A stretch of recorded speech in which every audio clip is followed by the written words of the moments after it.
পারেন যে আমাদের গায়ে লেখা গ্রাম পুলিশ, পুলিশের একটা অংশ গ্রাম বাদ দিলে পুলিশ। সরকারি পোশাক, আমরা সরকারি পোশাক গায়ে দিয়ে 24 ঘন্টা দিন রাত মানুষের সেবায় নিয়োজিত থাকি, সরকারের দায়িত্ব পালন করি। কিন্তু দুঃখজনক ব্যাপার যে সরকারের দায়িত্ব 24 ঘন্টা পালন করার পরেও সরকার আমার সংসারের দায়িত্বগুলো সরকার পালন করছে না। বর্তমান বাজারে আমার বেতন নির্ণয় করা হয়েছে 6,500 টাকা, কিন্তু এই 6,500 টাকা সরকারি কোনো দপ্তরের কোনো লোকের বেতন না। সরকারি লোক হলে, সরকারি চাকরি হলে তার একটা নিয়ম নীতি আছে। বর্তমানে গ্রেড সিস্টেমে নিয়ম আছে। 20তম গ্রেডের কর্মকর্তা তিনি সরকারের একেবারে সর্বনিম্ন স্তরের কর্মচারী। সুইপার, ক্লিনার, ওয়ার্ড বয়, এই পদগুলো হচ্ছে সরকারের সর্বনিম্ন পদ। তারা সরকারি সর্বনিম্ন স্তরের স্কেল মুক্ত কর্মচারী। তাহলে আমরা 47,000 গ্রাম পুলিশ সদস্যরা দিন রাত 24 ঘন্টা সরকারি পোশাক গায়ে দিয়ে রাষ্ট্রের সেবায় নিয়োজিত থেকে আমার বেতনটা 6,500 টাকা করা হইল, আমাকে কোনো শ্রেণীতে নির্ণয় করা হইল না। যদিও 2011 সালে সরকার কর্তৃক নিজেই সরকার গেজেটে উল্লেখ করেছেন আমরা 4র্থ শ্রেণীর কর্মচারী, জাতীয়করণ আমাদের দিয়েছে, কিন্তু সেই জাতীয়করণ মোতাবেক বেতন দিচ্ছে না। বেতন না দেওয়ার কারণে আমাদের কমিটি আছে, বঙ্গবন্ধু আদর্শ গ্রাম পুলিশ বাহিনী কেন্দ্রীয় কমিটি।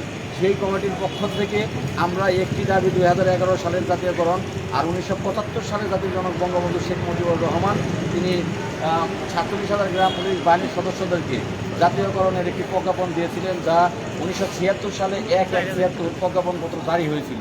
স্বাধীনতা 53 বছরেও সেই প্রজ্ঞাপনপত্রটি বাস্তবায়ন না হওয়ায় এবং 2009 সাল 2010 সাল প্রজ্ঞাপনপত্র আছে সরকার কর্তৃক, 2011 সালে গ্যাজেট আছে, এত ডকুমেন্ট সরকারি থাকার পরেও বাস্তবায়ন না হওয়ার কারণে আমরা সেই বঙ্গবন্ধুর প্রজ্ঞাপনপত্রটি বাস্তবায়নের জন্য এবং 2011 সালের গ্যাজেট বাস্তবায়নের জন্য বঙ্গবন্ধু আদর্শ গ্রাম পুলিশ বাহিনী কেন্দ্রীয় কমিটির পক্ষ থেকে আমরা এখানে অবস্থানের সিদ্ধান্ত নেই এবং আজকে 12 দিন যাবৎ লাগাতার অবস্থানে আমরা আছি। কি আদর্শ আপনারা আসলে বঙ্গবন্ধু ছিলেন মেহনতি মানুষের নেতা। তিনি মেহনতি মানুষের জন্য এই দেশটাকে তিনি স্বাধীন করেছেন। তিনি কোনো বড় লোকের জন্য এই দেশটি কিন্তু স্বাধীন করেননি। তিনি বিভিন্ন বক্তব্য বা ফুটেজে দেখা যায় যে তিনি মেহনতি মানুষ, হতদরিদ্র মানুষ, তাদের অধিকার আদায়ের জন্যই তিনি সবসময় লড়েছেন। 47,000 গ্রাম পুলিশ বাহিনীর সদস্যদের যাদেরকে আপনারা দেখতে পাচ্ছেন, এরাও গ্রামের একেবারে নিরীহ মানুষগুলোর সেবা প্রদান করে থাকে। যারা একেবারে নিম্ন শ্রেণীর, নিম্ন আয়ের মানুষ, নিজে চলতে পারে না, বিধবা, বয়স্ক, প্রতিবন্ধী, সেই মানুষগুলোকে এই মানুষগুলো নির্ণয় করে বয়স্ক ভাতা করে দেয়, বিধবা ভাতার প্রস্তাব করে দেয়। এই গরিবগুলো গ্রাম পুলিশ করে থাকি। জন্ম নিবন্ধন, মৃত্যু নিবন্ধন, এগুলোর গরিবগুলো করে থাকি।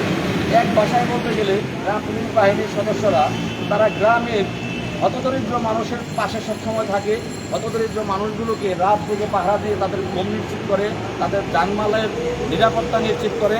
সবসময় গ্রাম পুলিশ বাহিনী বঙ্গবন্ধু যেমন মেহনতি মানুষের পাশে ছিলেন, গ্রাম পুলিশ বাহিনীর সদস্যরা ঠিক তেমনি মেহনতি মানুষের পাশে মেহনতি মানুষগুলো সেবা প্রদান করে থাকে। ধন্যবাদ।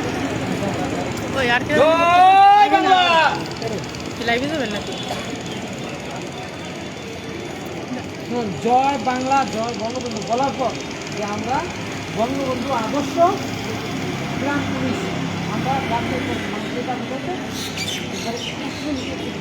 জয় বাংলা, জয় বঙ্গ বলছেন না, বলার পর আমি যখন বলবো এখন বক্তব্য মানে এমনি করলে বক্তব্য শুরু করবেন, হ্যাঁ মানে 1 মিনিটে একদম ডাইরেক্ট নিউজ যাচ্ছে। জয় বাংলা, জয় বঙ্গ সরকারি চাকরি করলে জয় তাহলে বঙ্গবন্ধু আদর্শ গ্রাম পুলিশ বাহিনী।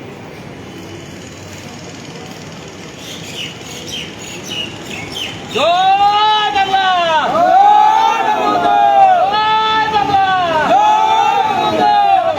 আমাদের দাবি জাতীয়করণ,